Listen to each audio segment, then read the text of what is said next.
In part 1 of passage planning for a small engineless boat, I went over the various steps I go through when planning a voyage in Naiad.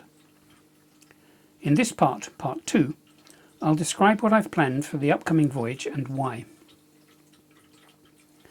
The forecast for the 15th and 16th looks very favourable, and since it is 3 days away as I record this, there's a very good chance that the weather will be as forecast or close to it. For the 15th then, the forecast for the day and the tides are now shown. Low water is at 6:40 in the morning, and I could either voyage up the Blackwater or the Colne with this tide. I can see from the tide curve that in order to have enough water to get out of the Bosun Fleet, I'll need to leave the mooring before 4:35, which will also be before it gets light.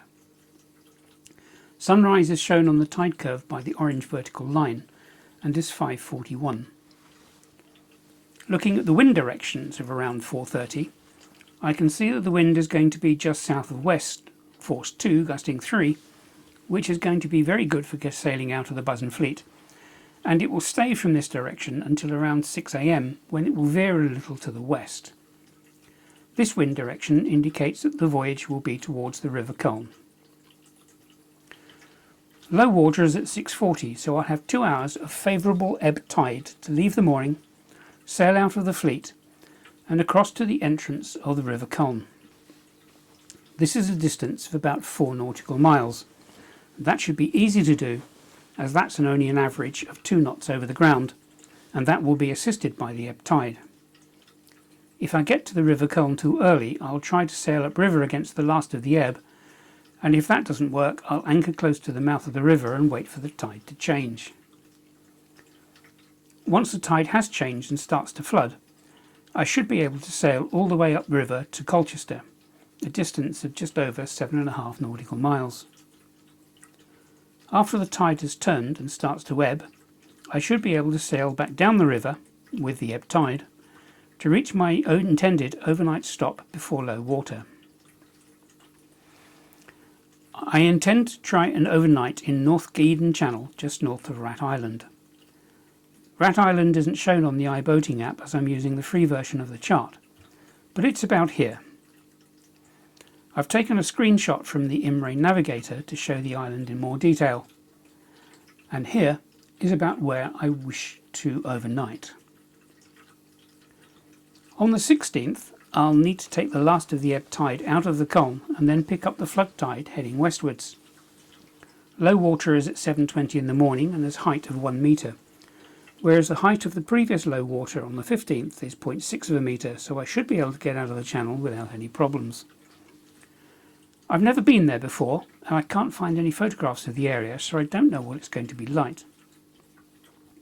The chart only shows a drying height of 0.8 of a metre, just 20 centimetres above the predicted low water on the 15th, so Naiad may only be on the mud for a short time, if at all, depending on the water in the channel, so it should be very interesting. The winds for the return trip start off very light indeed, but I only have to sail about 3.3 nautical miles before turning west. The minimum depth across the mud into Bosun Fleet occurs at 9:30, and I'll have until 17:20 to get it back on the mooring. The wind on the morning of the 16th is forecast to be quite light, but from the north until around 11 AM, when it veers to the east, and I may find it better to anchor just off the Bosun Fleet for a cup of tea and wait for the wind to change, since an easterly wind is going to be better for getting into the fleet compared to a north wind. In fact, if I anchor just here, then I'll be in a perfect position to sail up the fleet when the wind changes direction. So the plan will be to drive down to West Mersey fairly early on the 14th. High water is at 12:20, and I'd like to get the dinghy launched before 2 if I can manage it, since this will mean not having to wade through mud, nor pull the dinghy down the beach a long way. It will also give me a chance to do a few things on board that I wouldn't be able to do if I was approaching dark and ready to go to bed. Hopefully this trip will happen, since the weather just recently has not been particularly suitable for sailing in Naiad, and the last sail we had was on the 7th of July, over 5 weeks ago.